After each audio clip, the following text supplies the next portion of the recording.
Welcome friends to another r/AmIThejerk video. Did you know that you officially cannot be classified as a jerk if you hit the like and subscribe buttons down below? It's true. Also, I've set up a channel membership, just in case you want to show your support and help keep Storytime going for as long as possible. So if you love my videos or want to have your comments shown like this one by Phantasm, click the join button below this video. That said, our first story of the day is by Side Representative 38. Am I the jerk for asking my friend not to bring her friend with benefits that I've never met to my engagement party today? For context, I'm having a very small wedding. The venue's capped at 60 people. It'll be a few states away, and from the start, the one thing I've been adamant on is I only want people who I'm close with to be a part of it. So for the party today, we're expecting around 20 people. It's a time for the ones coming to the wedding to meet and get to know each other a little better. Very small, very intimate. Last night, my friend Alice texted my mom and asked if she can bring her friend Cameron. In the text, she made it seem as if saying no was a fine option. Alice's mom and my mom are best friends as well. Alice and Cameron have been friends for a few months. Very adamant that they aren't dating.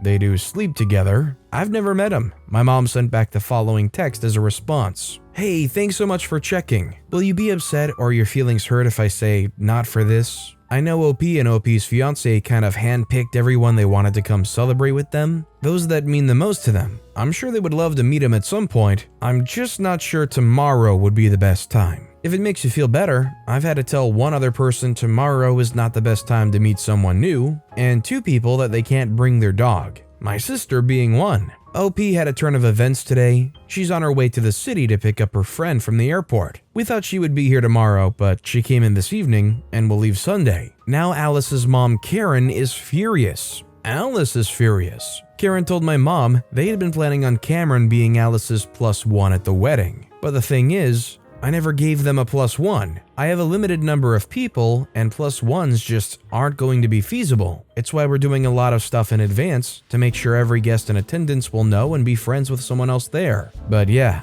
they're not coming to the party anymore. I'm angry at how Karen's treating my mom. I'm pissed they're acting so childish. Am I the jerk here? Really? I'm totally ready to accept it if I am. I've already apologized and said he could come, but they still aren't coming. I'm kind of in shock and need judgments ASAP. As always with all of these stories in this subreddit, we get to judge whether or not OP is the jerk or not. Not the jerk is the jerk, everyone in the story's a jerk, no jerks at all, or not enough info. For this story though, the thing I'm stuck on is it's their wedding. I feel like a given is anybody that has a wedding, they get to decide what is or isn't going to fly, especially as far as who they get to invite to their wedding, right? They very kindly tried to basically say, I don't know who that is, I'd prefer if they didn't come to the wedding. I've invited a lot of close-knit people, and then they have the gall to say, well, they were my +1.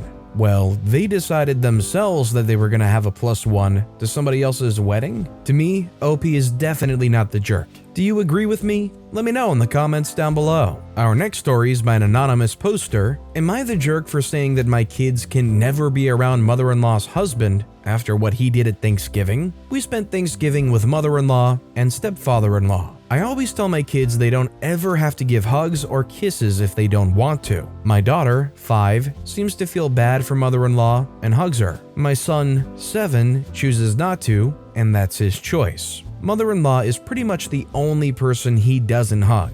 Mother-in-law isn't a terrible person, but I've always gotten the feeling that she doesn't really like any of us, but goes through the motions out of guilt or obligation. There's some cultural differences, and I know she feels she has a responsibility as a mother, even though my husband is an adult. She helped us buy a house and paid for our wedding, but never comes around. She's also extremely awkward around children. Anyway, we went because my kids love seeing all of their step-cousins, and it was always a good time. When we got there, my son wouldn't hug mother-in-law, but hugged everyone else. Note, I don't even think she even wants a hug. I think this embarrasses her. Her husband tried to guilt trip my son, and I shut that down because I don't tolerate emotional manipulation. Mother-in-law at some point needed a shallot and sent her husband to the store. He brought one of his grandkids with him. Mother-in-law's husband has about 7 grandkids and is like catnip to children. He came back with candy for all of the kids, including my daughter, but none for my son. When I give him a what the freak look, he said, "But I thought I didn't know anyone anything, and I'm not responsible for other people's feelings," which is language I've used to explain why I don't force my kids to give hugs. My son was clearly very upset because he was being excluded, but also because he likes mother-in-law's husband a lot. Mother-in-law's husband says he doesn't like how my son treats his wife, and he knows it sucks, but kids have to learn hard lessons sometimes. I took my daughter's candy away, gave it back to him, and we left. I said that man will never see my son again. If my mother-in-law wants to visit our house, she can. Not that she ever has, literally ever, but they will never see him again. This sucks because they've gotten close to his grandchildren, and all 3 of his children told me that if I do this, they are done with me. When I asked about scheduling playdates, my husband doesn't like what he did, but thinks I'm overreacting. And he's from a different generation and a different culture, and we should try to talk it out. But I feel like for a grown man to do that to a kid is straight up evil. I definitely have to think pretty hard about this one. I'm leaning towards everybody's a jerk here, mainly because while it's presented in the light of OP's son doesn't want to hug mother-in-law, that's fine. From the stepfather's perspective, it's kind of like the son's going around hugging everybody, hugging him, and then turning a cold shoulder to his wife, and it seems like a jerk move to him. Was he a jerk for getting candy for everybody besides the son? I think so. Rather than try to work through the issue or understand why, they just tried to basically guilt trip them. But for OP to react the way they did, take the candy away from their daughter, which their daughter didn't do anything wrong, why take the candy from them? And then completely cut out somebody that, admittedly, they said their son enjoyed being around, and the stepfather, from their lives, may end up being something that the son goes to resent their parents over. Yeah, I'm thinking everybody's a jerk here. Do you guys agree? Our next story is by Sharkkilla. Am I the jerk for making a joke about riding my girlfriend in front of her family because her brother was being rude to me? My girlfriend is significantly taller than me, as she's about 6'1" and I'm barely 5'6". I really love her and everything, but she comes from a family of pretty tall people, and her little brother tried giving me crap. So I met her family for the first time the other day. Her dad's like 6'2" while the mom's 5'10". 2 older brothers are like 6'3" and 6'2", while the younger brother's 6 foot and has an older 6 foot sister. All kinda skinny as freak too, look like a box of pencils. I got broomsticks thicker than that family. But yeah, they're pretty tall compared to me, but mostly pretty nice and fun to talk to. Eventually, they called down their youngest brother to meet me. He's a bit of a jerkhead unlike the rest of the family, and the first thing he does when he meets me is laugh and say,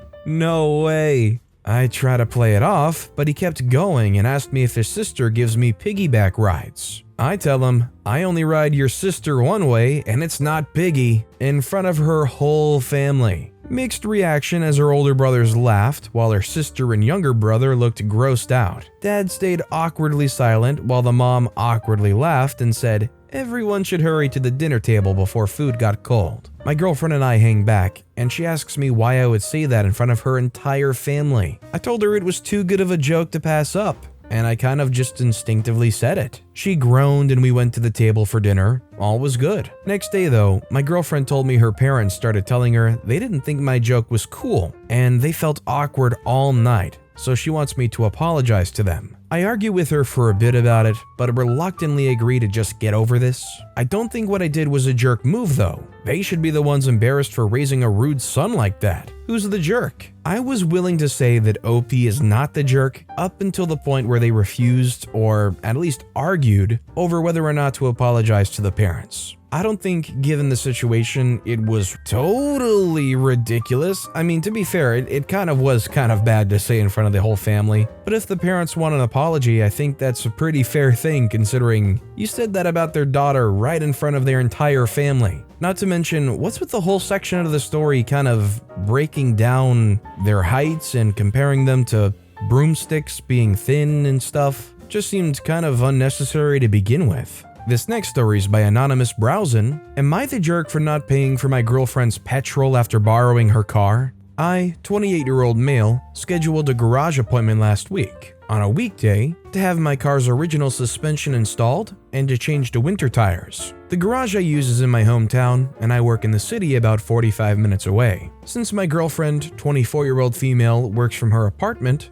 we don't live together. I told her I'd be taking her car. On the evening before the garage appointment, I dropped my car off at the garage after work, have my girlfriend come and pick me up, drop her off back at her apartment, and then I go home. We lived around 7 minutes from each other. Her car had around 3/4 of the tank full left of petrol. The next day, I drive the 45 minutes to work and sit in traffic on the way back for around an hour and a half to an hour and 45 minutes and head to the garage to pay, since the garage closes at 5 p.m. and it was already 4:45 at that point. After, I pick up my girlfriend and drive back to the garage to get my car. As I'm walking away, my girlfriend pulls me aside and mentions how I've left her with less than a quarter of petrol, and that she assumed that I would at least fill it to where it was. I told her I didn't have time to stop at the gas station before paying at the garage since they closed. She mentions that I could have gone after before picking her up. At this point, I'm annoyed because I just want to go home after working all day, so I tell her I'll fill it during the weekend when she comes over. Over the weekend, I paid for breakfast as I usually do.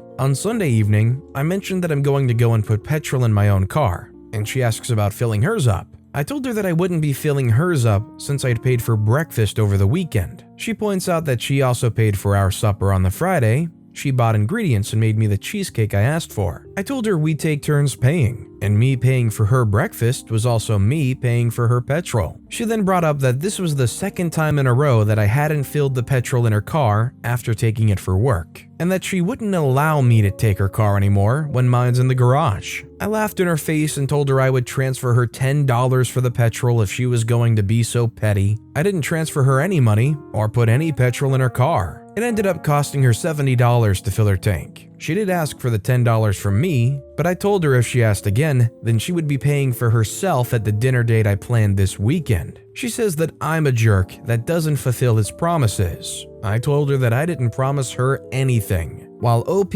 is right that they didn't promise anything, I think if you're going to borrow somebody's car, you owe them the gas that you use. That's honestly like the least you can do to repay them for allowing them to use an automobile. Fuel's expensive, and they are letting you use the car out of the kindness of their heart. You start trying to defend yourself by dragging in other things that you paid for to try and justify not filling up the gas tank that you wore down. This might be a weird analogy, but I feel like a comparable situation is, let's say your neighbor has a grill and you ask to borrow it, you use it, you have a good time, and then you don't actually clean up all the charred bits of food and whatnot that are on it and you just return it. I feel like when you borrow something, the assumption is you're going to return it in the condition that you got it. Otherwise, I think you're owed to at least try to restore it to that point, not go, oh well neighbor, I let you borrow my rake the other week, I'll never let you borrow that again. I think OP's the jerk. And our final story of the day is by CarryGirl098. Am I the jerk for quitting a family job without notice after I found out my dad was paying me less than my brother? Growing up, my dad had a small construction company flipping houses. My brother, 20-year-old male, and I, 18-year-old female, both worked for my dad on and off while we were growing up. One summer, upon speaking to my brother who had just quit construction and gotten a new job, I discovered that my dad had been paying my brother $2 more an hour than me. I was making minimum wage. When I asked my dad about this, he admitted it, saying that he should get more because he's older and gives him less grief. My dad and I are both outspoken personalities and don't always get along, even though he has admitted on more than one occasion that my work is more skilled than my brother's. When he refused to match my pay to his, I quit on the spot. He approached me several times after to try and convince me to come back to work, as I was his only grunt man at the time, and my quitting left him in somewhat of a bind to complete deadlines, but I refused. My mom said she agreed with me, but refused to pick sides and stayed out of it. It's been 5 years since, and it was brought up today at a family event. It still hurts to think about it, but my dad still stands by his decision to pay me and my brother differently. Was I the jerk? Definitely not the jerk. You gotta know what you're worth, and OP knew. In those situations where you do find out what people around you are making for similar positions, if you find out you're being underpaid, you have every right to quit or look for other employment. And honestly, if anything, I'm surprised OP's father didn't come to them begging to pay them more than their brother to come back. They would have deserved at least that. But with that being said, that's all the time we have for today. So of all these stories I've read today, which is your favorite and why? Let me know in the comments down below. And if you haven't yet, if you could like and subscribe, that would mean a lot to me. Whatever you do, whether it's liking, subscribing, turning notifications on, all of it helps grow this channel, and I appreciate the heck out of it. So until next time, I'll see you all tomorrow with some more stories.